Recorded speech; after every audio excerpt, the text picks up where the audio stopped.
आप सभी को नमस्कार। मैं हूं ऋषभ, आपका एक्सेल दोस्त एक्सेल सुपरस्टार.org से। लास्ट वीकेंड मैंने सोचा मैं इतने सारे कॉर्पोरेट ट्रेनिंग्स करता हूं, अलग अलग बिजनेस हाउसेस के लिए लर्निंग जर्नी डिजाइन करता हूं, तो क्यों ना आपके लिए ही मैं एक पूरे 1 घंटे का वीडियो बनाऊं जहां पे जो कॉमन बिजनेस चार्ट्स यूज होते हैं कॉर्पोरेट हाउसेस में वो सब एक श्रृंखला, एक सीक्वेंस में आपको सिखा सकूं। तो चलिए देर किस बात की, बढ़ते आगे। ऐसा बहुत बार हुआ होगा आपके साथ, जब आप चार्ट बनाने जाते हैं एक्सेल या पावर पॉइंट में, तो कुछ ना कुछ एक सेटिंग है जिस पर आप काफी समय व्यतीत करते हैं। क्योंकि वो आपको सेटिंग मालूम नहीं है वो कहां है, किस लिए इस्तेमाल होती है, तो टाइम हो जाता है वेस्ट। तो यही कारण है कि मैं पहला एग्जाम्पल थोड़ा सिंपल ले रहा हूं, लेकिन इस एग्जाम्पल के जरिए मैं आपको वो 10 इंपॉर्टेंट सेटिंग्स जो चार्ट के लिए इंपॉर्टेंट होती हैं वो बताना चाहूंगा। तो सिंपल सा डेटा लिया है मैंने, डिपार्टमेंट नेम यहां, उन्होंने कितना एक्सपेंडिचर किया है वो भी पास पर है। जाते हैं इंसर्ट में, डेटा चूज करने के बाद और कह देते हैं कि चलिए हम चूज करते हैं कॉलम या क्लस्टर्ड कॉलम चार्ट। नाउ ये क्लस्टर्ड कॉलम चार्ट जो है, यहां पर जो कैटेगरी के लेबल्स हैं काफी टेढ़े आ रहे हैं, बिकॉज यहां पर जगह नहीं है प्रोडक्शन क्वालिटी लिखने के लिए। तो अब इस चार्ट को मुझे चेंज करना है एक हॉरिजॉन्टल बार चार्ट में। कैसे करेंगे? चार्ट पर राइट क्लिक करते हैं, यहां पर एक ऑप्शन दिखेगा आपको, चेंज चार्ट टाइप। जब मैं क्लिक करता हूं तो पूरा पैनल मेरे सामने, जहां पर मैं अलग अलग चार्ट को चूज कर सकता हूं। फिलहाल मेरा लक्ष्य है चूज करना बार चार्ट। कॉलम और बार में प्राइमरी डिफरेंस यही है कि कॉलम है वर्टिकल यानी कि सीधा, बार लेफ्ट टू राइट पढ़ा जाता है। So okay. अब देखिए यहां पर एडवांटेज आपको क्या मिल रहा है कि जगह ज्यादा मिल रही है, प्रोडक्शन एंड क्वालिटी एक झटके में आप पढ़ पा रहे हैं, आपको अपनी सिर को टेढ़ा नहीं करना पड़ रहा है एज अ यूजर। तो इस कारण से बहुत बार मैं एक टेस्ट करता हूं कि क्या कॉलम चार्ट बेहतर लग रहा है या बार चार्ट। तो ये तो हमने चेंज कर दिया chart type from column to horizontal. और क्यों किया? बिकॉज मैं इस कैटेगरी लेबल्स को बेहतरीन तरीके से पढ़ना चाहता हूं। फिर मैंने मैकेंजी, बेन ऐसे बहुत सारे कंपनीज के रिपोर्ट्स देखे हैं और मैंने एक चीज पाई है, वो ये कि जब बार चार्ट इस्तेमाल किया जाता है, ये जो फासला है दो चार्ट के बीच में, करेक्ट, ये विड्थ से कम होना चाहिए। यानी कि ये कॉलम या बार का विड्थ ज्यादा होना चाहिए और ये जो विड्थ बिटवीन टू बार्स है ये कम होना चाहिए। तो ये सेटिंग के जरिए हम चेंज करेंगे। कोई भी एक डेटा सीरीज पर हम सिलेक्ट करते हैं, राइट क्लिक करेंगे और चले जाएंगे फॉर्मेट डेटा सीरीज के अंदर। अब यहां पर आपको एक ऑप्शन मिलेगा जिसका नाम है गैप विड्थ, यानी कि दो बार के बीच में जो गैप है उसे हम कम करना चाहते हैं, और कम करने पर अपने आप ये बार का विड्थ बढ़ जाएगा। तो अप्रोक्सीमेटली मैं उतने हद तक कर देता हूं जहां पर एक बार का width is more than the width between the two bars. बढ़िया। अब आप कहेंगे हो सकता है सेल्स एंड मार्केटिंग जो सबसे ज्यादा सेल्स करती है, शायद एक्सपेंडिचर भी सबसे ज्यादा करती है, वो सबसे ऊपर होना चाहिए। तो जो पिछला सेटिंग था रिड्यूसिंग गैप विड्थ, इसके बाद हम चले जाएंगे how to reverse these categories. तो ये कैटेगरीज के नाम है, मुझे इस कैटेगरी को रिवर्स करना है, यानी कि सेल्स एंड मार्केटिंग को मुझे ऊपर रख देना है और CSR हमेशा लास्ट में होगा, करेक्ट। तो इसके लिए इस कैटेगरी एक्सिस को चूज करता हूं, राइट क्लिक करता हूं और चला जाता हूं फॉर्मेट एक्सिस के अंदर। अब यहां पर छुपा बैठा है एक ऑप्शन जिसका नाम है कैटेगरीज इन रिवर्स ऑर्डर।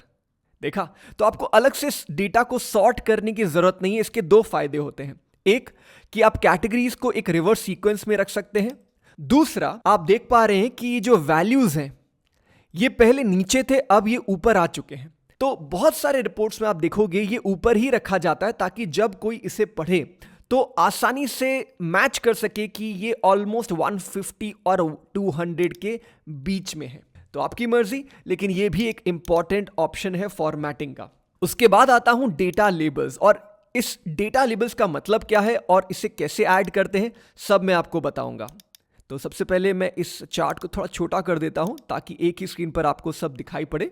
अब राइट क्लिक कोई डेटा सीरीज के ऊपर और आपको मिलेगा ऐड डेटा लेबल्स। एक ऑप्शन मिलता है ऐड डेटा लेबल्स, मैं क्लिक कर दूंगा। नाउ ये एक तरीका है, सिंपल तरीका है, लेकिन इसमें बहुत ज्यादा आपको वैरायटी नहीं मिलती। अगर आपको वैरायटी चाहिए तो और बाकी दो तरीके हैं, वो मैं आपको दिखाना चाहूंगा। पहला, आप चार्ट डिजाइन में जाएं, now depending on the version of Excel और PowerPoint that you using, ये टैब का नाम शायद थोड़ा अलग हो सकता है। सो ध्यान रखें कि यहां पर शायद एक या दो टैब ऐसे आपको दिखेंगे जब भी आप चार्ट को चूज करेंगे।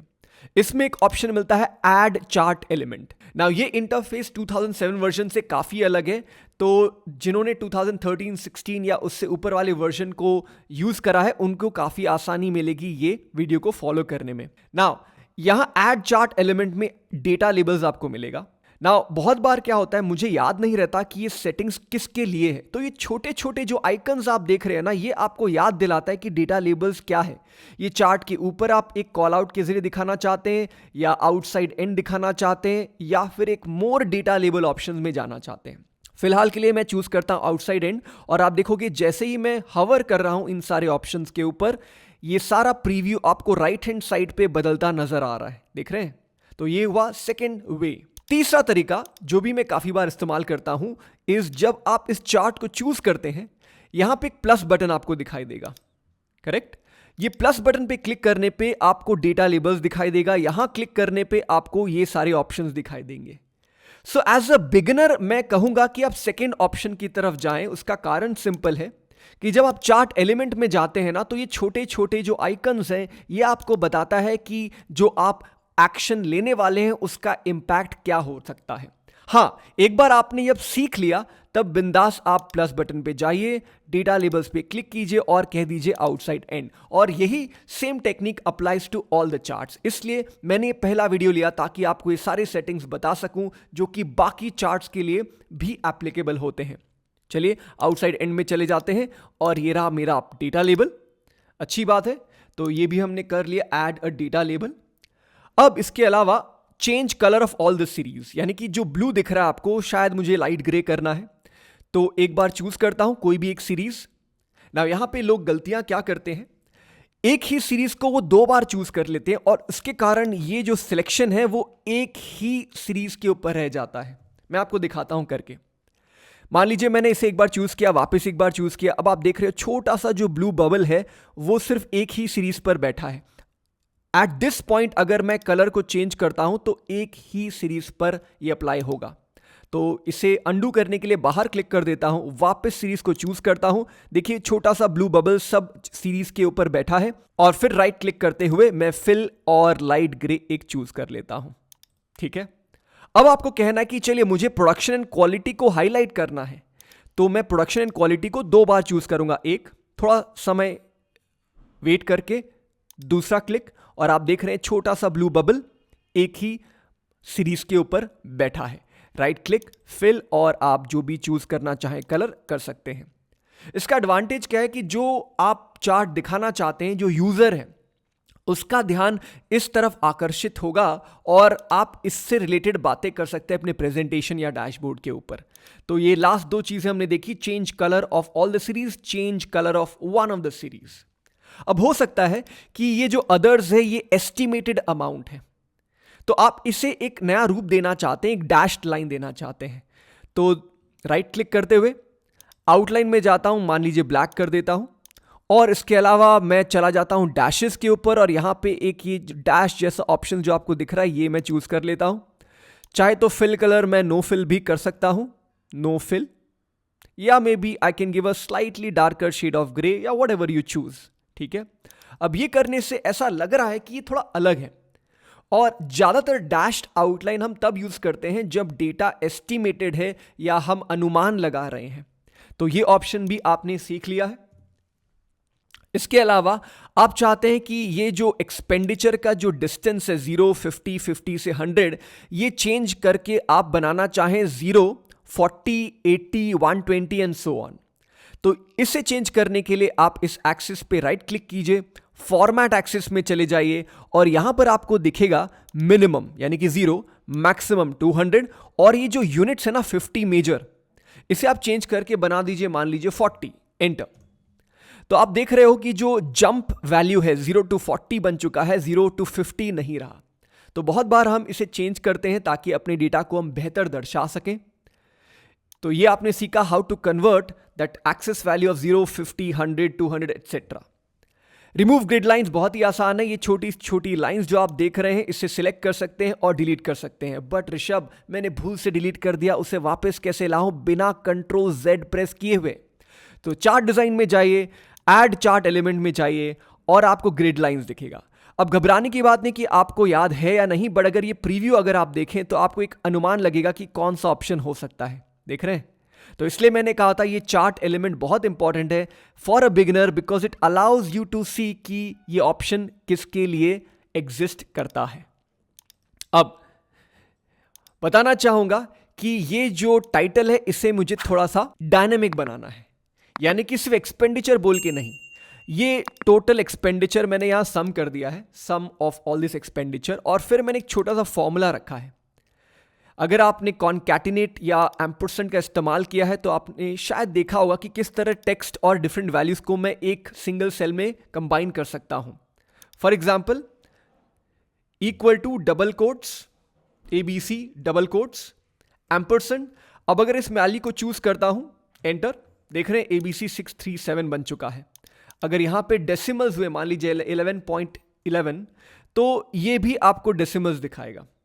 और ये डेसिमल नहीं दिखाना था, इसलिए मैंने टेक्स्ट फॉर्मूला का इस्तेमाल किया है, ताकि टेक्स्ट जी आप इस वैल्यू को पकड़ें और कोई भी डेसिमल ना दिखाएं। अगर आपको एक डेसिमल दिखाना तो 0.0 यहां लिख दीजिएगा। तो अगर डेसिमल हुआ तो आपको यहां जरूर मिलेगा, लेट मी राइट 0.0 और वो डबल कोटेशंस के अंदर। यस, ये इंपॉर्टेंट है, एंटर। तो आप देख रहे हैं 637.1 मिलियन। अब मैं चाहता हूं ये जो पूरा कॉन्कैटिनेटेड वैल्यू है ये इस हेडिंग का हिस्सा बने। अब इसे कनेक्ट कैसे करूं मैं? तो मैं इस टाइटल को चूज करता हूं, फॉर्मूला बार में जाता हूं, इक्वल टू, और उस सेल को चूज कर देता हूं, एंटर। अब ये डायनेमिक बन चुका है। फॉर एग्जाम्पल, ये मान लीजिए 91 था, ठीक है? तो ऑटोमेटिकली आपका टोटल बदल गया, और टोटल क्योंकि बदल गया तो आपका ये फॉर्मूला भी बदल चुका है। और ये कह रहा है कि how has $717 million been spent. उसका मैं पूरा ब्रेकअप आपको इस चार्ट के जरिए दे रहा हूं। तो ये था एक बोनस ट्रिक, और इन सब को आप वापस एक बार देखकर जरूर प्रैक्टिस करें। आशा करता हूं आपको सॉर्टिंग आपने किया होगा एक्सेल में, तो ये ट्रिक मैंने इग्नोर कर दी। But other than that all these tricks are important, और ये मोस्टली सभी चार्ट्स में कहीं ना कहीं किसी ना किसी रूप में अप्लाई होंगे।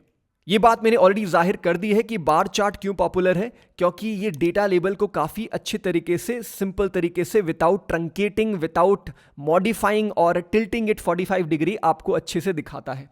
इसी की जगह पर अगर आपने पाई चार्ट का इस्तेमाल किया होता, मान लीजिए आपने ये पाई चार्ट इस्तेमाल किया, देख रहे हैं एक तो बहुत सारे स्लाइसेस हैं, जो कॉमन आइटम्स है जो पास है, यानी कि 176, 152, 134, मैं रैंकिंग नहीं देख पा रहा हूं कि कौन सबसे ज्यादा बड़ा है, ठीक है? और अगर मैं यहां पे डेटा लेबल ऐड भी कर दूं, मान लीजिए कर भी दूं, तो ये पाई चार्ट को और छोटा कर देता है, और जितने डेटा को मैं यहां लाऊंगा उतना आप इस चार्ट को क्लटर्ड पाएंगे।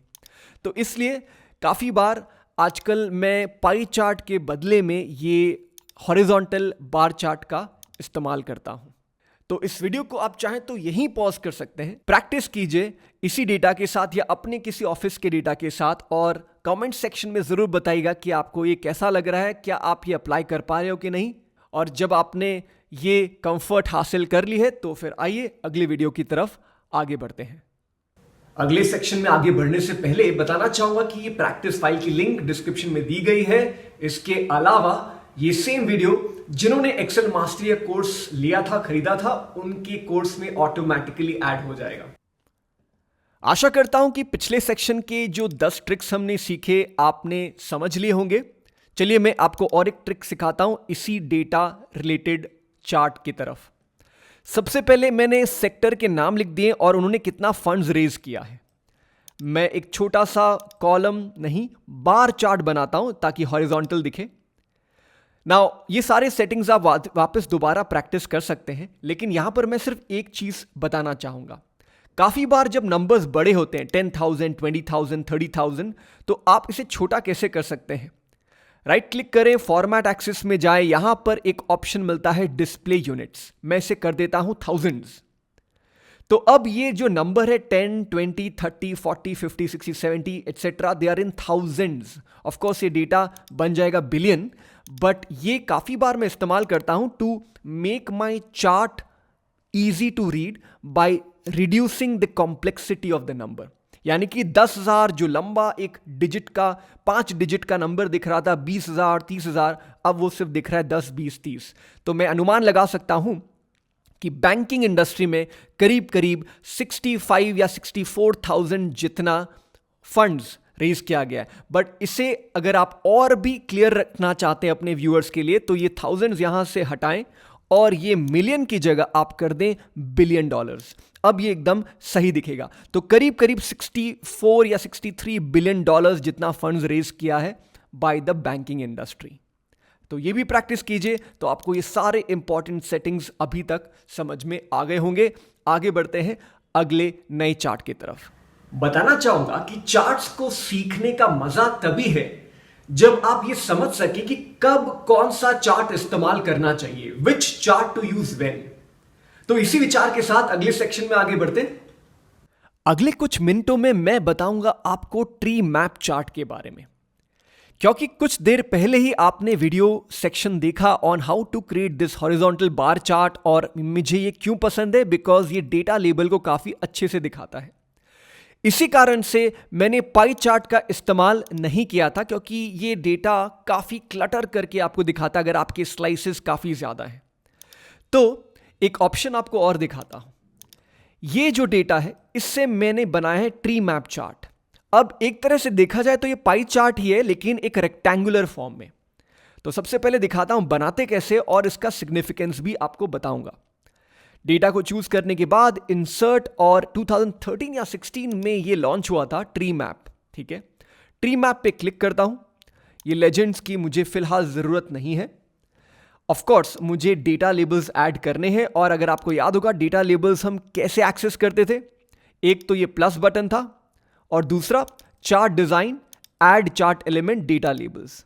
यहां पे मुझे मोर डेटा लेबल ऑप्शन में जाना होगा, और जहां पे मैं क्लिक कर सकता हूं कि देखिए मुझे वैल्यूज भी चाहिए, और इसके अलावा कैटेगरी नेम जो आपने दिया है वो एकदम सही है ना। इसका एडवांटेज क्या है, ये जगह कम लेता है, ये आपके जगह के हिसाब से मॉडिफाई हो सकता है, एडजस्ट हो सकता है, और आपको एक आइडिया देता है कि आपके जितने भी एक्सपेंडिचर है उसमें सेल्स मार्केटिंग सबसे ज्यादा है, followed by research, followed by production quality, उसके बाद ऑपरेशन, और बाकी जो छोटे मोटे एक्सपेंसेस है वो यहां पर दिखा दिए जाते हैं।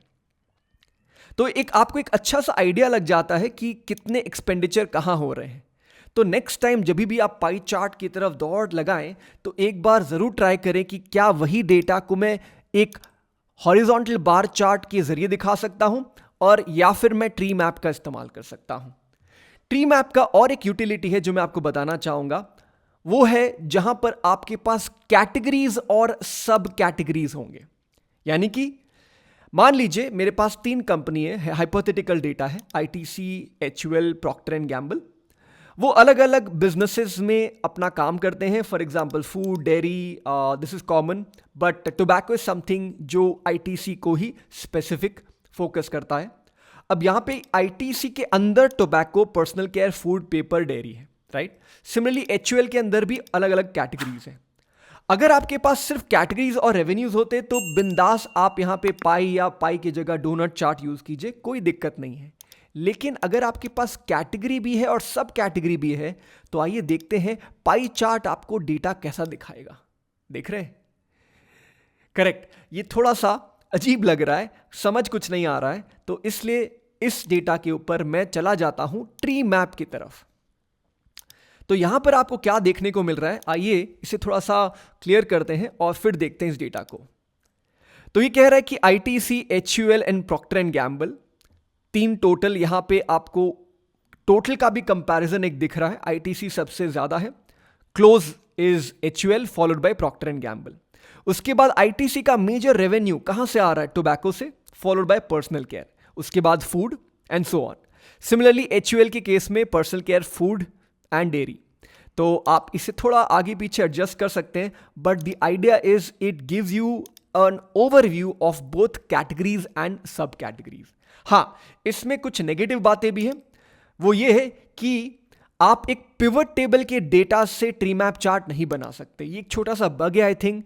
काफ़ी बार जब आप पिवट टेबल बनाते हैं आपका डेटा ऐसा ही लगता है, तो वहाँ पे डायरेक्टली आप एक ट्री मैप नहीं बना सकते। शायद आने वाले वर्जन्स में ये बग ठीक हो जाएगा। दूसरी बात यह कि अनलाइक अ पाई चार्ट ये आपको परसेंटेज नहीं दिखाता, तो आपको वैल्यू ज़रूर दिखा सकता है। आप कहें चार्ट डिज़ाइन, उसके बाद डेटा लेबल्स और मोर डेटा लेबल ऑप्शन में जाने के बाद आप वैल्यू ज़रूर दिखा सकते हैं, लेकिन यहाँ पे परसेंटेज आपको नहीं दिखाएगा। But even with those weaknesses I will still say ये एक बहुत अच्छा सब्सटीट्यूट है पाई चार्ट के केस के लिए। तो give it a try. If your version supports that, आपको ये ज़रूर यहीं मिलेगा। अगर आपके वर्जन में ट्री मैप नहीं है, कोई दिक्कत नहीं, धीरे धीरे आने वाले महीने या सालों में जब आपके पास लेटेस्ट वर्जन आएगा तब भी ये काफ़ी काम में आएगा। ये सेम चार्ट पावर बीआई में भी है, तो आप अगर पावर बीआई इस्तेमाल करते हैं तो ट्री मैप चार्ट आपको वहां पर भी मिलेगा। धीरे धीरे आपको समझ में आ रहा होगा कि ये एक लंबा वीडियो है, काफ़ी सारी चीज़ें डिस्कस करी गई है, और ये भी आपको समझ में आ रहा होगा विच चार्ट टू यूज व्हेन। तो मैंने टाइम स्टैम्प भी बना के रखा है डिस्क्रिप्शन में, आप चेक कर सकते हैं। आपको जो चार्ट पे स्किप करके आगे बढ़ना है आप जा सकते हैं, लेकिन इस पूरे प्रोसेस में आप ये याद रखिए ये वीडियो आपके लिए लाइफ लॉन्ग बहुत काम की चीज है। तो या तो आप इसे बुकमार्क कीजिए या इस चैनल को सब्सक्राइब कीजिए और फिर आगे बढ़ते हैं साथ में। तो आइए जानने की कोशिश करते हैं इस सेक्शन में, why is a 2 axis chart needed. 2 axis का मतलब है कि आपने प्राइमरी एक्सिस और सेकेंडरी एक्सिस दोनों का इस्तेमाल किया है। अब क्वेश्चन है क्यों? मान लीजिए आपके पास 5 साल का डेटा है, sales in US dollar million दिए गए हैं और इसके साथ साथ आपका प्रॉफिट मार्जिन भी दिया गया है। अगर आप देखें गौर से तो 8% इज नथिंग बट 0.08। अब 0.08 और 45 का क्या मुकाबला? यानी कि जब आप दो वेरिएबल को कंपेयर कर रहे हैं जिनके स्केल्स बहुत अलग हैं, तब आपको 2 एक्सिस का इस्तेमाल करना चाहिए। दिखाता हूं क्यों। मान लीजिए आपने डेटा को चूज किया है, आप इंसर्ट टैब में जाते हैं और क्लिक कर देते हैं बेसिक कॉलम चार्ट में। अगर आप गौर से देखें, ये जो मार्जिन्स है इतने छोटे मार्जिन्स है as compare to your US dollar million sales कि वो एकदम चिपक कर बैठे हैं, जमीन से दिखाई भी नहीं दे रहे। देख रहे हैं? तो इस प्रॉफिट मार्जिन का होना ना होना एक बराबर है।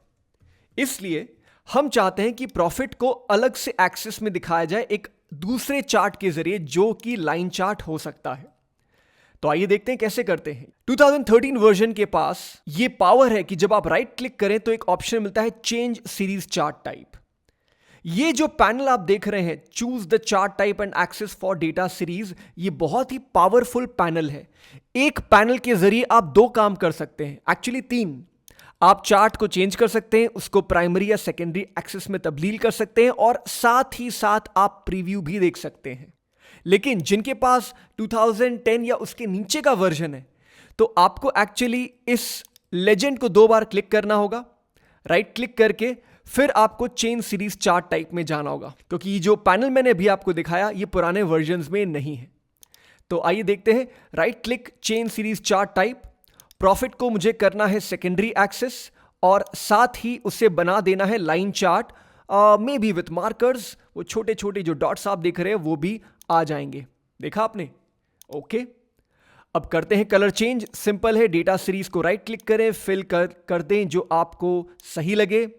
इसके अलावा लाइन में राइट क्लिक, 2 चीज आप कर सकते हैं। फिल मतलब, आइए देखते हैं, जब मैंने फिल ब्लैक किया तो ये जो छोटे छोटे मार्कर्स हैं उनका कलर चेंज होता है, लेकिन जब मैं आउटलाइन चेंज करता हूं तो लाइन का कलर चेंज हो जाता है।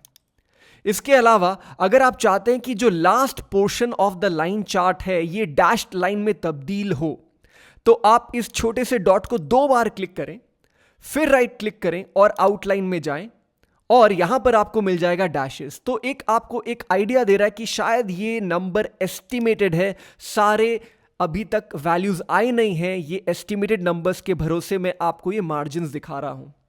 इसके अलावा आप एक बार बाहर क्लिक करें, वापस इस मार्कर पर जाएं और देखेंगे सारे ब्लू डॉट्स सारे मार्कर्स को चूज कर रहे हैं। राइट क्लिक करें, फॉर्मेट डेटा सीरीज में जाएं, और यहां पर जब आप फिल में जाएंगे तो आपको एक मार्कर का सेक्शन मिलेगा। बड़ा ही छुपा के रखा है माइक्रोसॉफ्ट ने इस सेटिंग को। तो मार्कर के ऑप्शन में अगर आप जाएंगे तो आप कह सकते हैं कि कैसा मार्कर आपको चाहिए। स्क्वायर चाहिए, क्या आपको इसका साइज और भी बड़ा चाहिए, तो ये सारे बेसिक चेंजेस आप कर सकते हैं। तो आशा करता हूं कि आपको आइडिया लग गया होगा कि हम ये 2 एक्सिस चार्ट क्यों यूज करते हैं। इसके अलावा यह भी बताना चाहूंगा कि इसके और भी एप्लीकेशंस है जो मैं अगले कुछ सेक्शंस में दिखाने वाला हूं। हां, लेकिन यह भी जरूरी है कि आप कलर कॉम्बिनेशन कुछ इस तरह इस्तेमाल करें कि जो भी इसे पढ़े आसानी से पढ़ सके। फॉर एग्जाम्पल, मैंने फिल कलर चूज कर दिया है, मान लीजिए एक ब्लू का शेड, और यहां पर जो एक्सिस के वैल्यूज है इसे भी मैंने करना है सेम कलर। तो इसके फॉन्ट कलर को मैं चेंज कर देता हूं, काफी कुछ सिमिलर, बोल्ड मे बी। तो ये कलर सेम होने के कारण हमें ऐसा लगता है कि शायद इन दोनों का कुछ रिलेशन है। वैसे ही राइट हैंड साइड यानी कि सेकेंडरी एक्सिस में इस फॉन्ट को कर देता हूं मैं ब्लैक और कर देता हूं बोल्ड। तो अब जो भी इसे देखेगा, अगर आपने कलर एक सा रखा है तो एक इनिशियल जो आइडिया ये लगता है यूजर को कि जब ब्लू आप पढ़ें तो ब्लू एक्सिस के साथ पढ़ें। तो इसे एक बार प्रैक्टिस कीजिएगा, बिकॉज अगले कुछ सेक्शन में हम इसे बार बार इस्तेमाल करने यही वाले टेक्निक को कि किस तरह प्राइमरी और सेकेंडरी एक्सिस को अलग अलग किया जाता है और क्यों किया जाता है। एक मजे की बात बताऊं, अगले सेक्शन में मेरा फेवरेट चार्ट है और इसको मैंने और इंप्रूव किया है compare to my previous videos on the YouTube channels. तो देखते हैं वो चार्ट क्या है और उसमें 2 वेरिएशंस क्या हो सकते हैं। चलिए, आपने बेसिक्स तो समझ ही लिया कि प्राइमरी एक्सिस क्या होता है और सेकेंडरी एक्सिस क्या होता है। तो आइए अब देखते हैं इसके बाकी एप्लीकेशंस के ऊपर। मैं अब आपको सिखाने वाला हूं how to create a thermometer chart, एक नहीं 2 अलग अलग तरीके से ना। आगे बढ़ने से पहले बताना चाहूंगा कि ये इस्तेमाल कब करते हैं। देखिए, जब भी आपके पास ऐसा एक सिनारियो हो जहां पे आप 2 नंबर्स को कंपेयर करना चाहते हैं, यानी कि एक्चुअल आपका कितना खर्चा था और आपका बजट या टारगेट कितना होना चाहिए था, या फिर लास्ट ईयर कितना सेल्स हुआ और एक्चुअल में इस साल कितना सेल्स हुआ, या वाइस वर्सा। तो 2 चीज जो समानतः आप कंपेयर कर सकते हैं, उन दोनों को कंपेयर करने के लिए हम एक नॉर्मल चार्ट भी इस्तेमाल कर सकते हैं। देखिए, मैं कॉलम चार्ट इस्तेमाल कर रहा हूं, लेकिन इन दोनों में एक दिक्कत क्या है। टेक्निकली दोनों सही है, लेकिन यहां पर क्या होता है, आपको देखना पड़ रहा है कि कौन बड़ा है, ब्लू या ऑरेंज, ठीक है, और दोनों का फासला कितना है। क्या मैं टारगेट अचीव कर पाया हूं या टारगेट नहीं अचीव कर पाया। तो ये एनालिसिस करने के लिए अगर मैं इस चार्ट की तरफ अपना नजर घुमाता हूं तो आप देखोगे बड़े आसानी से मुझे डेफिसिट वाले सिचुएशन मिल रहे हैं, यानी कि मैं टारगेट अचीव नहीं कर पाया। ऑन द कॉन्ट्ररी, इस डिपार्टमेंट ने अपने टारगेट या एम या गोल से अधिक अचीव किया है। तो इस थर्मोमीटर चार्ट को हम 2 अलग अलग तरीके से बना सकते हैं। एक सिंपल तरीका है, एक थोड़ा ट्रिकी है, बट ये मैंने देखा है मैकेंजी के रिपोर्ट्स के अंदर। तो डिपेंडिंग ऑन द सिचुएशन, अगर मान लीजिए आपको हमेशा 100 के स्केल में ही कंपेयर करना है तो शायद आप इस तरह का थर्मोमीटर चार्ट बनाना चाहें। तो मैं आपको सिखाऊंगा दोनों। तो आइए स्टार्ट करते हैं पहले वाले से, यानी कि स्टाइल नंबर 1। सबसे पहले डेटा को चूज करें, इंसर्ट में जाएं और बड़े आसानी से कॉलम चार्ट को चूज कर लें। यस, अगर आप सोच रहे थे कि मैं यहां पर इंसर्ट में जाने के बाद कुछ ऐसे बटन पे क्लिक करूंगा जिसका नाम थर्मोमीटर है, तो आप यहां पर भूल सोच रहे हैं, क्योंकि यहां ऐसा कुछ चार्ट इस नाम से है ही नहीं, आपको बनाना होगा। तो यहां तक पहुंचने के बाद सबसे पहला हम जो काम करेंगे, इन दोनों सीरीज को एक के ऊपर एक ओवरलैप करेंगे। जिस तरह एक सोलर एक्लिप्स में आप देखते हैं, मैं एक को दूसरे के ऊपर ओवरलैप करता हूं। कैसे? Right click on any data series, format data series, और यहां जाकर मैं कह देता हूं सीरीज को कर दें 100% ओवरलैप। ये तो आपने अच्छा कर दिया ऋषभ, लेकिन क्योंकि आपने ओवरलैप कर दिया है तो यहां पर जो पीछे जो बैठे हैं एक्चुअल, उससे मैं देख नहीं पा रहा हूं। आप एकदम सही सोच रहे हैं, और इस प्रॉब्लम को सॉल्व करने के लिए मैं ऑरेंज यानी कि टारगेट वाले सीरीज को चूज करता हूं, राइट क्लिक करता हूं, फिल करता हूं। फिल का मतलब मैं चाह के इसे कर सकता हूं नो फिल, यानी कि कंप्लीटली ट्रांसपेरेंट, आर पार देख पा रहा हूं। आउटलाइन को मैं कर देता हूं डार्क, और देखता हूं शायद मैं इसका वेट बढ़ा पाऊं। करेक्ट। इसे थोड़ा एक कॉन्ट्रास्टिंग लुक देने के लिए मैं ब्लू वाले सीरीज यानी कि एक्चुअल सीरीज को चूज करता हूं और इसे कर देता हूं लाइट ग्रे या मे बी ऑरेंज, या कुछ भी ऐसा कलर जो आपके कंपनी के ब्रांड गाइडलाइन से मैच करता नजर आता हो। ये माइनर एडजस्टमेंट आप कभी भी कर सकते हैं, इसमें कुछ ज्यादा डिफिकल्टी नहीं है। इसके अलावा अगर आपको एक अच्छे तरीके से प्रेजेंट करना है तो आप इस डेटा को सॉर्ट कर सकते हैं. सो data sort by let's say target, यानी कि ये वाला कॉलम, और लार्जेस्ट टू स्मॉलेस्ट. ओके, सो देखा किस तरीके से एक यूजर आसानी से देख पा रहा है कि कहां डेफिसिट वाली सिचुएशन है और कहां एक्सेस वाली सिचुएशन है. तो ये था पहला तरीका of creating thermometer chart. Of course आप इसे और थोड़ा ब्यूटिफाई कर सकते हैं, कलर चेंज करके या ग्रिड लाइंस को हटाकर, या इस गैप विड्थ को थोड़ा कम करके इनको और मोटा करके. ये सेम चीज़ आप अप्लाई कर सकते हैं हॉरिजॉन्टल बार चार्ट में.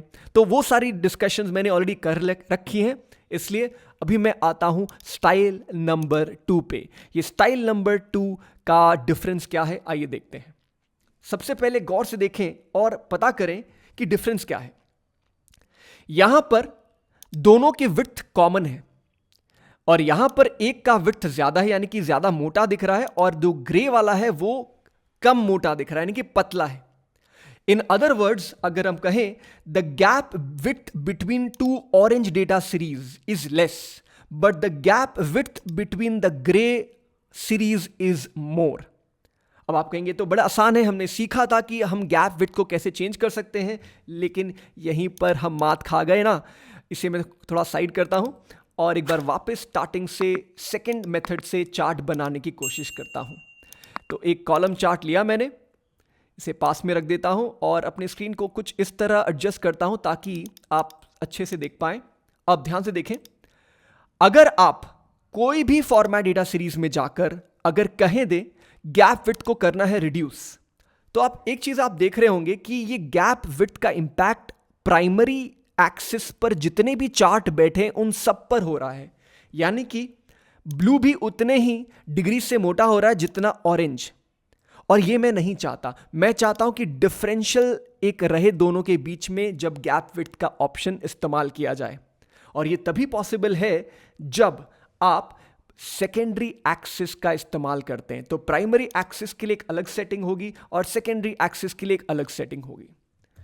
तो इसे इस्तेमाल करने के लिए एक बार कंट्रोल Z करता हूं. अब मैं एक्सिस को चेंज करने वाला हूं. सोच रहा हूं कि किस एक्सिस को पीछे भेजा जाए, यानी कि प्राइमरी एक्सिस कौन सा रहे. अगर आप ध्यान से देखिए, राइट क्लिक करता हूं, चेंज सीरीज चार्ट टाइप में जाता हूं.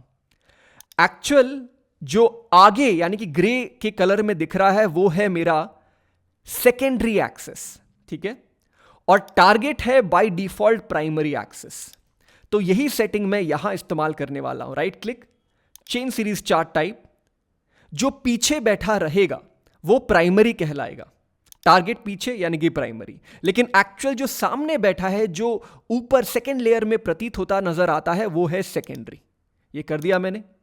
अब इसका डायरेक्ट इंपैक्ट क्या हुआ कि एक सेकेंडरी एक्सिस क्रिएट हो गया, इनके वैल्यूज अलग अलग हैं और जो टारगेट है मैं उनको देख नहीं पा रहा हूं.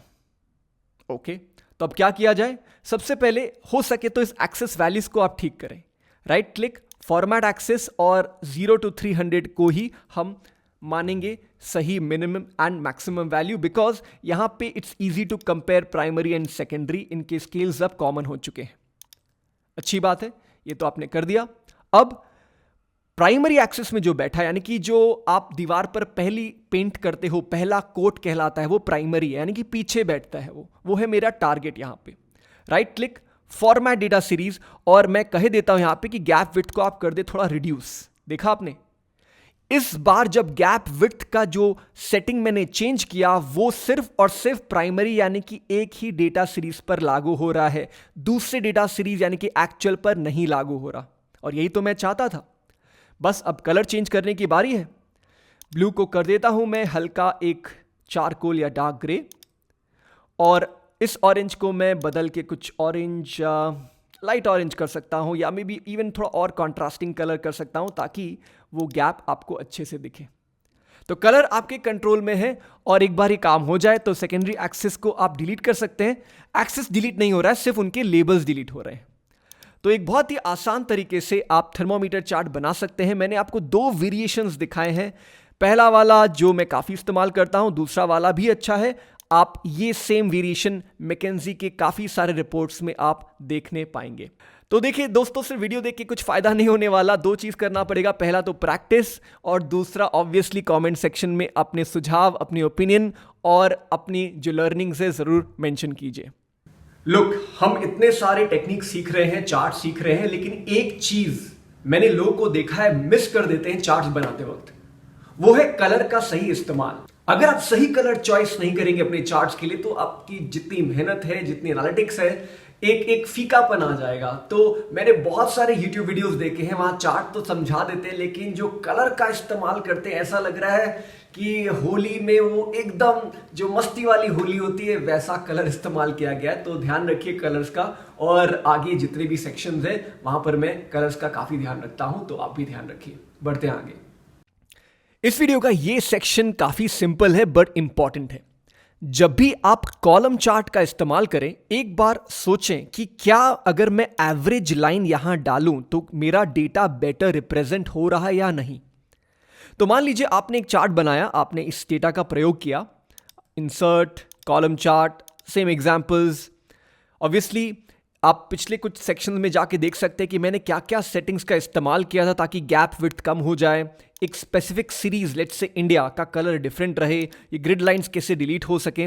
लेकिन मान लीजिए ये सब आपने कर लिया और फिर आपको रियलाइज हुआ कि काश अगर मैंने एवरेज का एक लाइन डाला होता तो कैसा लगता। तो ये फॉर्मूला तो बड़ा आसान है। एवरेज का फॉर्मूला आपने लिखना है, इस पूरे रेंज को चूज करना है, प्रेस करना है F4 और ब्रैकेट को क्लोज करते हुए आपको एंटर प्रेस करना है और next copy paste it down. But बहुत लोगों को दिक्कत आती है कि जब एक्स्ट्रा डेटा जब आपके पास आए तो एग्जिस्टिंग चार्ट्स में आप उसे कैसे इनकॉर्पोरेट करें। करेक्ट ना, काफी लोग हैं जो सिंपल इस तरीके से भी कर सकते हैं, राइट, कोई दिक्कत नहीं है इसके अलावा। और एक तरीका है जो मैं आपको दिखाना चाहूंगा, that is I right click, I go to select data और आप देखोगे ये पैनल आता है आपके सामने। बहुत लोगों को ये कंफ्यूजन होता है कि पैनल को हम कैसे इस्तेमाल करें, तो मैं अलग अलग सेक्शंस के थ्रू ये पैनल को और क्लियर करूंगा। फिलहाल अगर आप एक बेसिक लेवल पे देखें तो मुझे ये दिख रहा है कि ये जो एक्सपेंडिचर है वो यहां बैठा है, ठीक है। मैं चाहता कि एवरेज का जो आइटम है वो भी यहां पर बैठा रहे, तो इसका मतलब मुझे करना पड़ेगा ऐड। ओके, तो मैं करता हूं ऐड। अब मुझसे दो चीजें पूछे जा रहे हैं कि सीरीज का नाम क्या है। एवरेज, एक सिंगल सेल चूज किया और वो सीरीज का नाम हो गया। अब सीरीज के अंदर जो वैल्यूज है 80 बार बार दोहरा रहे हैं, उन्हें भी तो आपने चूज करना है। कर लिया, सिंपल, ओके ओके, यहां तक पहुंच गए। अब मुझे इस ऑरेंज वाले कॉलम चार्ट को तब्दील करना है एक लाइन चार्ट में। So right click, change series chart type. क्योंकि इनके comparison value almost same scale पर है तो मैं एक्सेस चेंज नहीं करने वाला, लेकिन एवरेज को मैं कर देता हूं एक सिंपल लाइन ग्राफ।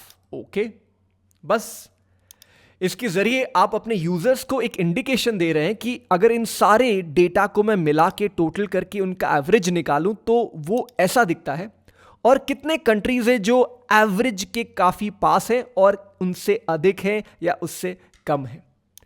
तो छोटी सी ट्रिक है लेकिन आपके यूजर्स को अपने चार्ट पढ़ने में ज्यादा मदद करती है।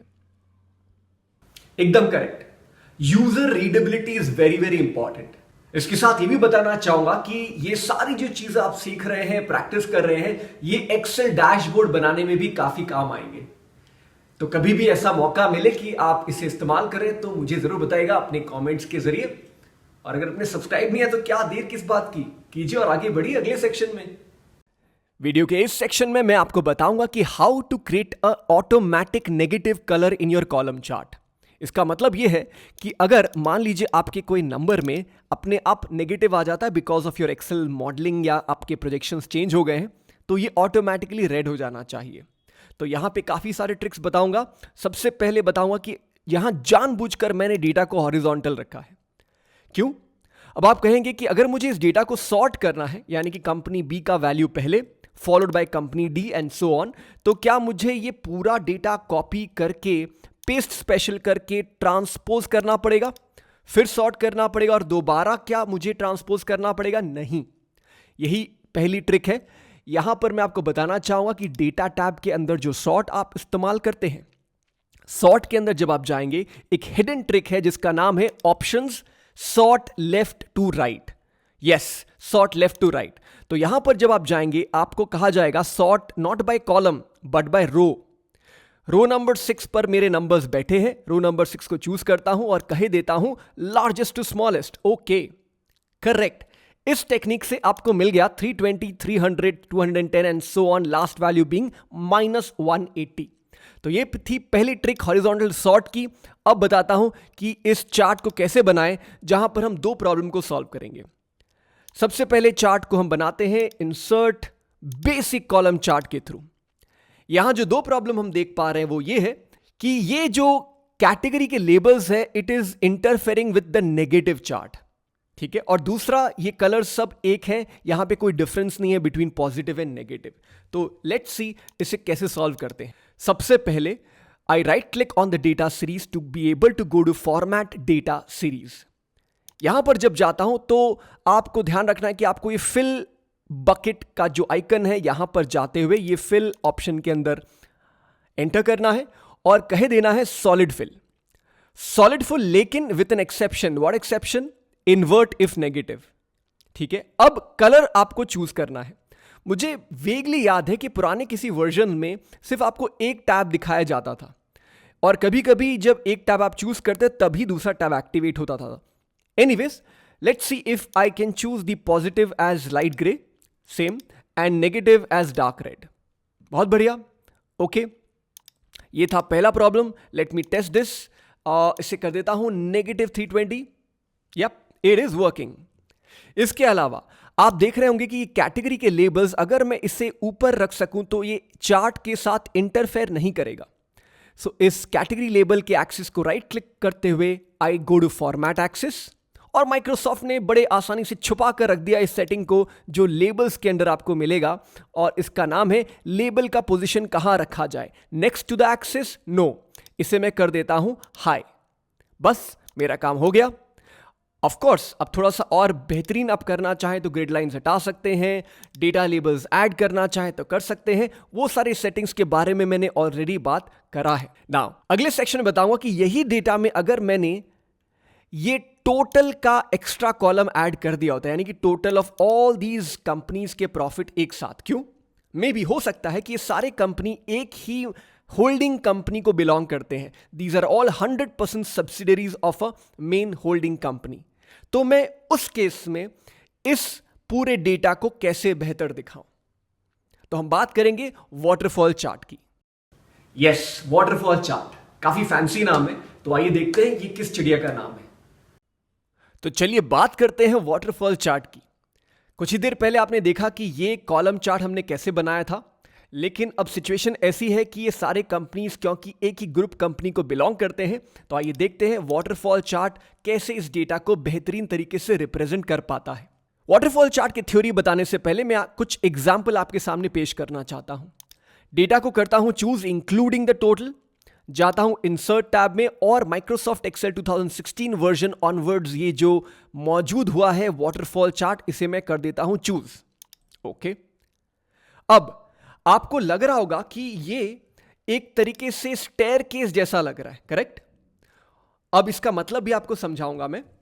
सबसे पहले एक सेटिंग को मैं ठीक कर देता हूं, यानी कि टोटल, ये जो फाइनल टोटल है इसको 2 बार चूज करता हूं और राइट क्लिक करके कह देता हूं सेट एज टोटल। अब इस चार्ट को इंटरप्रेट कैसे किया जाता है यह भी आपको बताता हूं।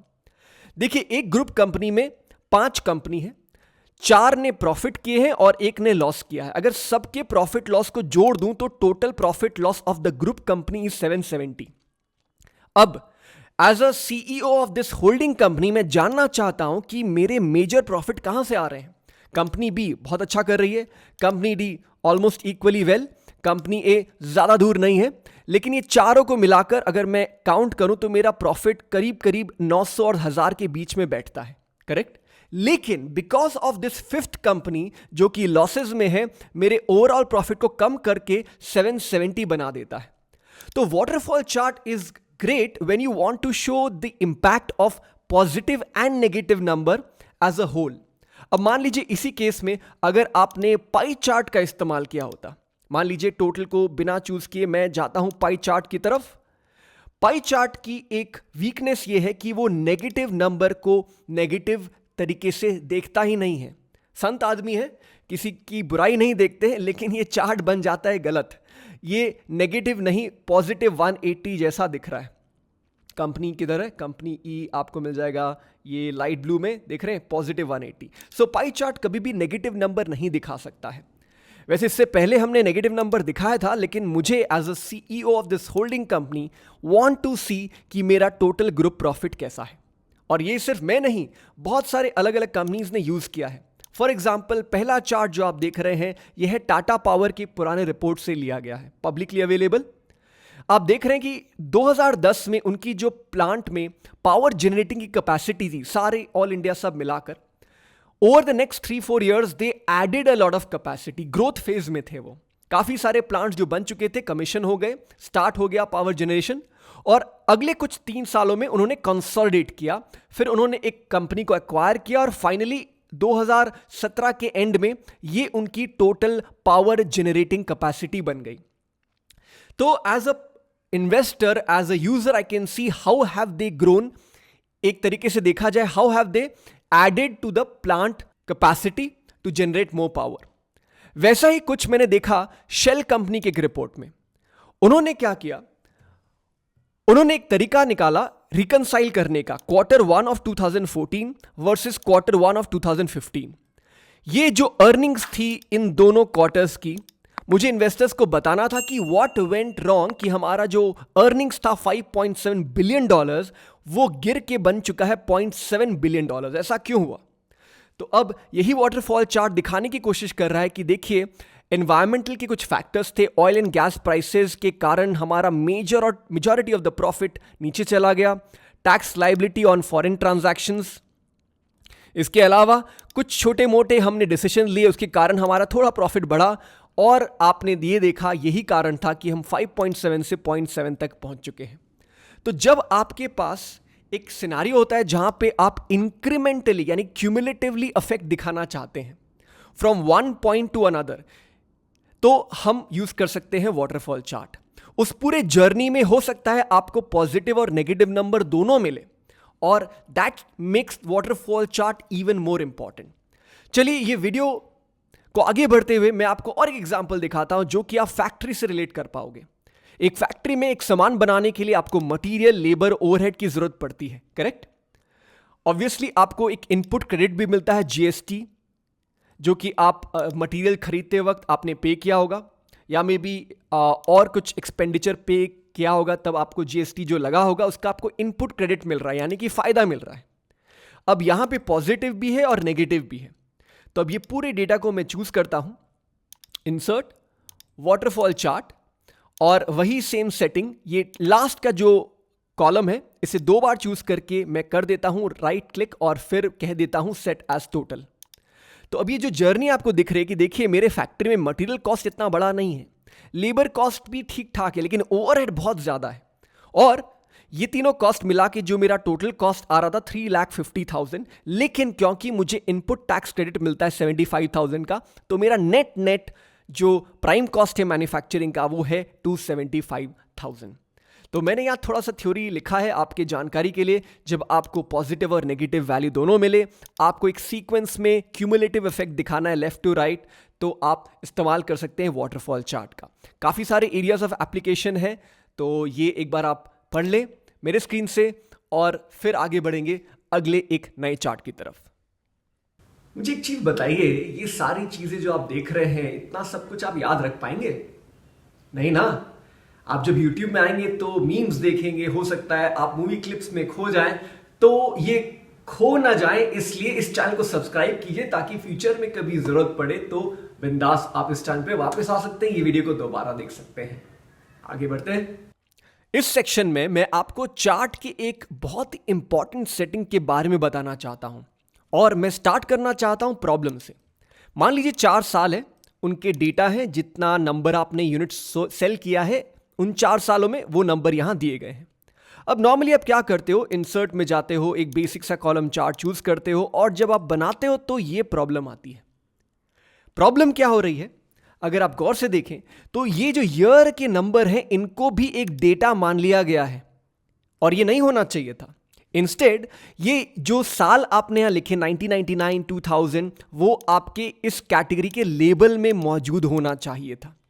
तो बहुत लोग क्या करते हैं, जो मैंने देखा है प्रैक्टिकली, वो इन सारे नंबर्स के पहले एक सिंगल कोट डाल देते हैं, क्योंकि इससे एक्सेल को पता चलता है कि ये data is a text, it's not a number. अगर नंबर हुआ तो ये ऑटोमेटिकली नंबर की तरह ट्रीट करके इसे भी डेटा सीरीज में चेंज कर देता है। तो इसका एक बेसिक तरीका तो यह है कि आप एक सिंगल कोट डालें, सारे नंबर्स को टेक्स्ट में चेंज करें और फिर एक छोटा सा कॉलम चार्ट बना दें। लेकिन ये लॉन्ग टर्म सोल्यूशन नहीं हुआ। जब आप कॉम्प्लेक्स चार्ट बनाने जाओगे तो आपको उन सेटिंग्स के बारे में भी मालूम होनी चाहिए जिनके जरिए ये आप आसानी से चेंज कर सकते हो। तो आइए देखते हैं वो सेटिंग्स क्या है। सबसे पहले मैं इस सेकेंड डेटा को चार्ट में चेंज करता हूं, फिर मैं राइट क्लिक करके सिलेक्ट डेटा में जाता हूं। ठीक है, अब देखना आपको यह है कि ये जो पैनल है, जो ब्रीफली मैंने कुछ देर पहले इसी वीडियो में आपको बताया था, इस पैनल में चीजें कैसे वर्क अराउंड होती हैं। फॉर एग्जाम्पल ये है आपका सीरीज, यानी कि डेटा का series, number of units sold. अब इसके अंदर अगर आप जाएं एडिट करें तो आपको पता चलेगा कि ये आपको B10 की तरफ इशारा कर रहा है, यानी कि ईयर, और ये C10 से F10, यानी कि C10 पहला नंबर से लेके लास्ट नंबर। ठीक उसी तरह आपकी जो कैटेगरी के लेबल है, यानी कि 99, 2000, 2001, 2002, ये यहां मौजूद है। लेकिन जब यही चार्ट मैं पहले टेबल के साथ बनाने जाता हूं तो देखिए डिफरेंस कहां आते हैं। Right click, select data. अब आप देखोगे यहां पे नंबर ऑफ यूनिट सोल्ड भी है और ईयर भी है। ईयर की मुझे यहां कोई जरूरत नहीं है, because year is not a part of data series, it's actually category. So इसे मैं कर देता हूं रिमूव। यह है पहला स्टेप। दूसरा जो कैटेगरी था वहां पे ईयर होना चाहिए, 2000, 2001, 2002। सो इसे मैं करता हूं एडिट, और एडिट के नाम पे मैं इन चारों सेल्स को चूज कर लेता हूं जो कि ईयर को दर्शा रहे हैं। बस आपका काम हो गया है। तो दोस्तों, अगले बार जब आप इस चार्ट को एडिट करें और कंफ्यूज हो जाएं कि सिलेक्ट डेटा क्या करता है, तो ये पोर्शन ऑफ द वीडियो को दोबारा देखिएगा, आपको याद दिलाएगा कि ये आपका एक्चुअल डेटा का सीरीज है और ये आपके कैटेगरी का नाम है। तो चलिए इसी के साथ और एक प्रैक्टिस सेट कर लेते हैं स्टैक्ड कॉलम चार्ट के साथ। यहां मैंने जो डेटा लिया है वो है 3 साल का। Direct sales, ads, affiliate sales, यानी कि मेरे जो रेवेन्यू के सोर्सेज हैं, डायरेक्ट सेल्स कितने होते हैं, एड्स के जरिए कितने होते हैं, और किसी दूसरे के प्रोडक्ट को अगर मैं प्रमोट करता हूं तो उनका सेल कितना होता है। राइट, और हर साल में ये तीनों सेल ऐड होकर आपका एक टोटल रेवेन्यू बन जाता है। तो 2000 को अगर 2001 से कंपेयर करूं, ऑब्वियसली बढ़ रहा है, लेकिन 2002 में एक चीज जो खास मैं देख रहा हूं कि जो पोर्शन ऑफ अफिलिएट सेल्स है वो काफी अच्छा ग्रोथ दिखा रहा है, लेकिन डायरेक्ट सेल्स डिक्लाइन पर है। तो आज इसी के बेसिस पे मैं एक चार्ट बनाता हूं जिसका नाम है स्टैक्ड कॉलम चार्ट। ठीक है, स्टैक्ड कॉलम चार्ट। क्लिक करता हूं स्टैक्ड कॉलम के ऊपर और मैं देखता हूं कि कुछ तो गड़बड़ है। गड़बड़ यह है कि रेवेन्यू सोर्स का जो लाइन आइटम है जिसमें ईयर बैठा है, ये मेरे डेटा सीरीज का पार्ट नहीं है।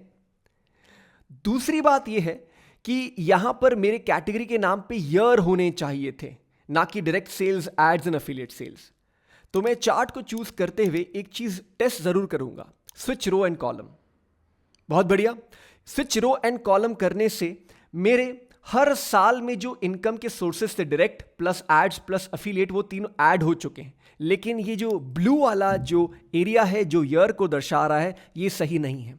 सो मैंने इस बटन का इस्तेमाल किया, फिर next right click, select data, और इसके साथ ही मैं सोच रहा हूं कि revenue source is not part of my data series, इसे क्या कर देना चाहिए, रिमूव।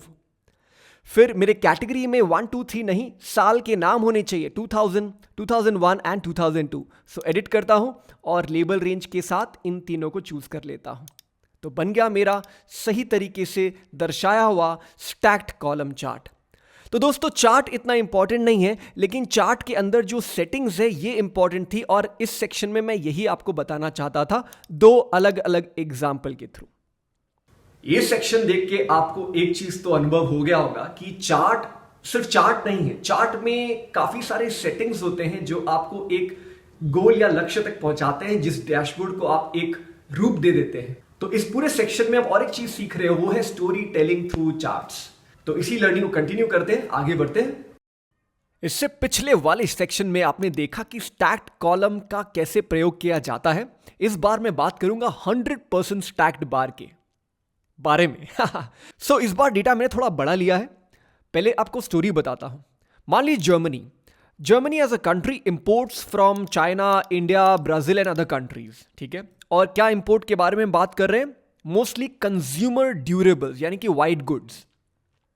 तो अगर देखा जाए, Germany almost 7% of its consumer durable imports is from China, 3.5% from India, 2.4% from Brazil and बाकी 87% other countries, right?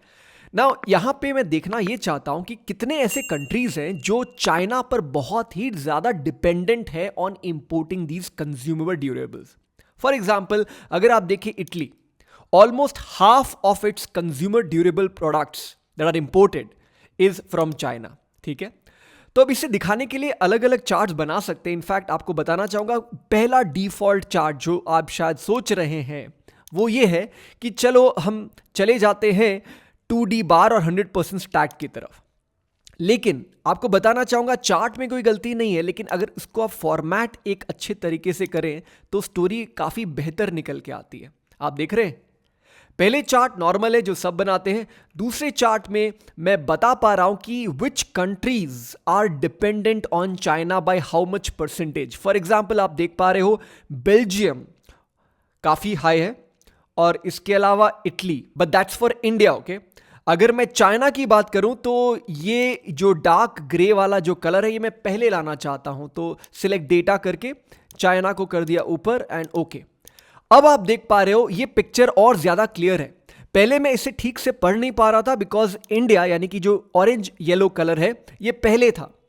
मैंने एक छोटे से सेटिंग के साथ चाइना को पहले कर दिया और यहां मुझे बहुत क्लियरली दिख रहा है कि Italy, Netherlands, UK, Belgium, Hungary, these are the country which are heavily dependent on Chinese imports. तो बस आपको यही बताना है कि चार्ट बनाना ही मेरा लक्ष्य नहीं है, डेटा को सही तरीके से रिप्रेजेंट करना ही हमारा लक्ष्य है। सबसे पहले याद दिला दूं, पूरे डेटा को चूज करना है। इसका मतलब ये नहीं कि आप ये एक्स्ट्रा डेटा को भी चूज कर ले, सिर्फ इस डेटा को आप चूज करें और चले जाएं इंसर्ट। कौन से चार्ट में? यस, 100% स्टैक्ड 2D बार, ठीक है। अब देखते हैं कि चाइना ब्लू कलर में है, अच्छी बात है। इसे थोड़ा फॉर्मेट करने के लिए मैं कलर्स थोड़े चेंज करने वाला हूं। तो इस ब्लू को मैं थोड़ा सा डार्किश लेट्स से इस तरह का कलर दे देता हूं। बाकी मेरे फोकस एरियाज में नहीं आते हैं। India, Brazil and other countries are not my focus area, तो इसलिए मैं उनको लाइटर शेड ऑफ ग्रे में दिखाने की कोशिश करता हूं, ठीक है। वो मेरा फोकस एरिया नहीं है। तो ये एक तकनीक है जिसके जरिए आप अपने स्टोरी टेलिंग जो स्ट्रैटेजी उसको और बेहतर कर सकते हैं, ठीक है, अलग अलग शेड्स ऑफ कलर के साथ। तो अभी जो भी इस चार्ट को देखेगा वो फोकस यही करेगा कि ये डार्क ब्लू ये डार्क ब्लैक ये डार्क जो चारकोल ग्रे कलर है ये ज्यादा ही सामने दिखा रहा है कि चाइना पर कितना डिपेंडेंट हो आप। तो obviously you can play around with the colours. Let's say इसे आप अलग रख सकते हो और बाकी को थोड़ा लाइट ग्रे कर सकते हो। बीच के ग्रिड लाइंस को आप डिलीट कर सकते हो। Right click on data series और इसके साथ ही हम जो गैप के विड्थ है इसको रिड्यूस कर सकते हैं। इसके बारे में मैंने पहले भी बात करी है।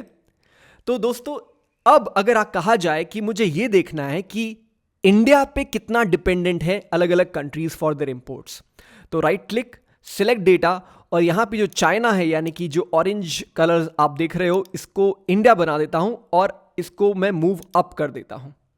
देखा? तो अब जो आप क्लियरली देख पा रहे हो कि बेल्जियम इज दैट कंट्री जो इंडिया पे सबसे ज्यादा डिपेंडेंट है as a percentage of their imports for consumer durables. Right, इसके साथ ये परसेंटेज अगर आपको ऊपर रखना है, राइट क्लिक, फॉर्मेट एक्सेस। जैसा कि मैंने पहले भी बताया, माइक्रोसॉफ्ट ने बड़ी आसानी से छुपा दिया है इस ऑप्शन को। ये लेबल की पोजीशन को मैं कर देता हूं high and it's much much easier to read. चलिए आपको और एग्जाम्पल दिखाता हूं ऐसा ही जो एक कंपनी के रिपोर्ट में मैंने पाया था, वेदांता। यस, उन्होंने क्या किया था, उन्होंने बताना चाहा कि देखिए नेचुरल रिसोर्सेज कंपनीज के लिस्ट में हम भी आते हैं टॉप 10 में, हमारा एबिडा कितना है, $4.9 बिलियन, पुराना डेटा है, और हम कितने डिपेंडेंट है ऑयल एंड गैस पे या जिंक लेड पे या आयरन ओर पे, ठीक है।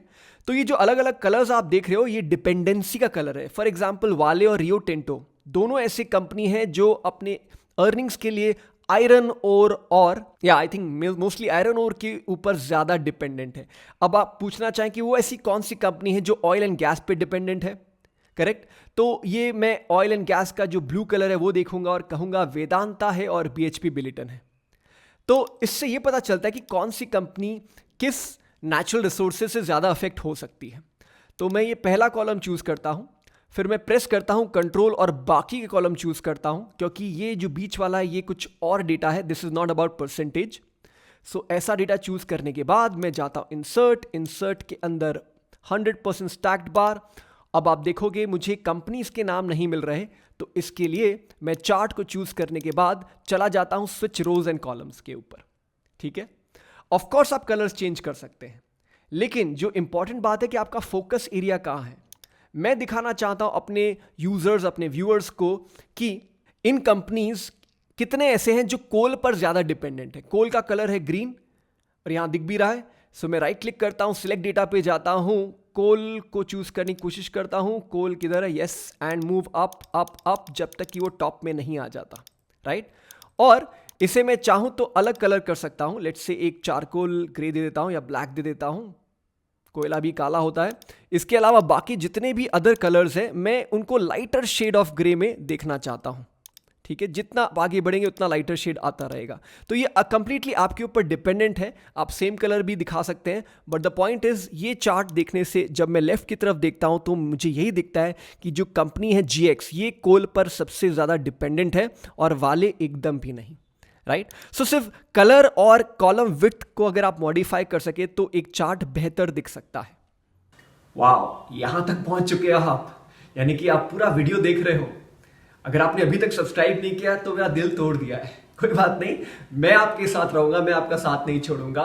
चलते अगले सेक्शन में जहां एक बहुत ही नया तरीके से मैं एक चार्ट को दिखाने वाला हूं, शायद आपको काम आए इक्विटी स्टॉक प्राइसेस को कंपेयर करने में।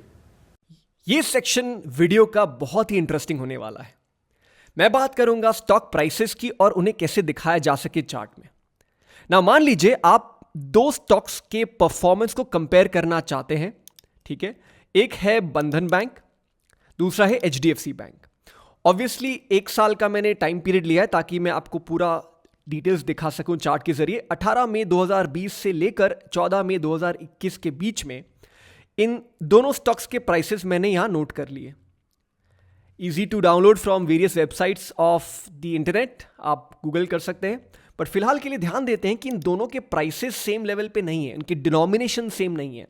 एक 800-1000 के रेंज के आसपास का, एक 200-250 के रेंज के आसपास का है, राइट। अब क्योंकि आपके पास टाइम सीरीज का डेटा है, यानी कि डेली डेटा है, तो आप बिंदास एक लाइन चार्ट बना सकते हैं, करेक्ट।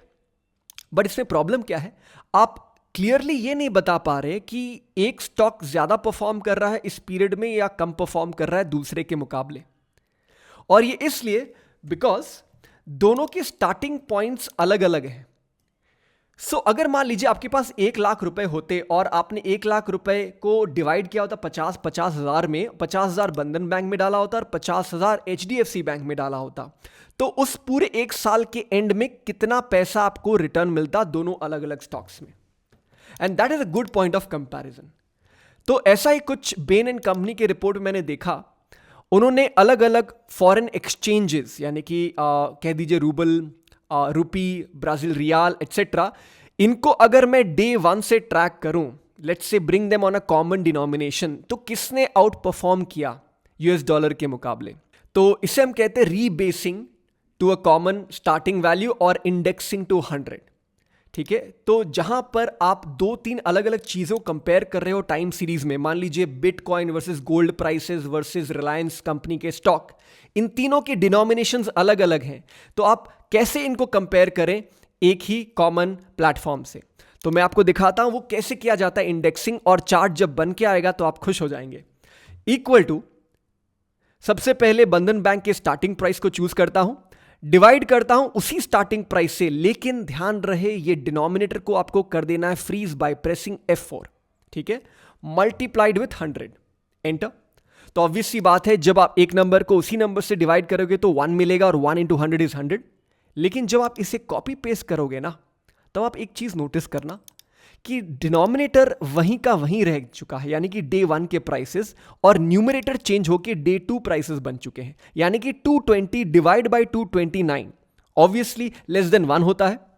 और इंटू 100 करेंगे तो आपको यह पता चल जाएगा कि अगर 100 रुपए आपने इन्वेस्ट किए होते एक म्यूचुअल फंड में जिसमें बंधन बैंक ही एक इन्वेस्टिंग कंपनी है, तो अगले ही दिन आपको 4 रुपए का घाटा हो जाता, 4% का घाटा हो जाता, राइट। तो यही टेक्निक हम HDFC बैंक के लिए अप्लाई करेंगे। Equal to start value by the same start value, but denominator को कर दीजिए फ्रीज और मल्टीप्लाई विथ 100। और next is simple copy paste so that the formula gets copy pasted.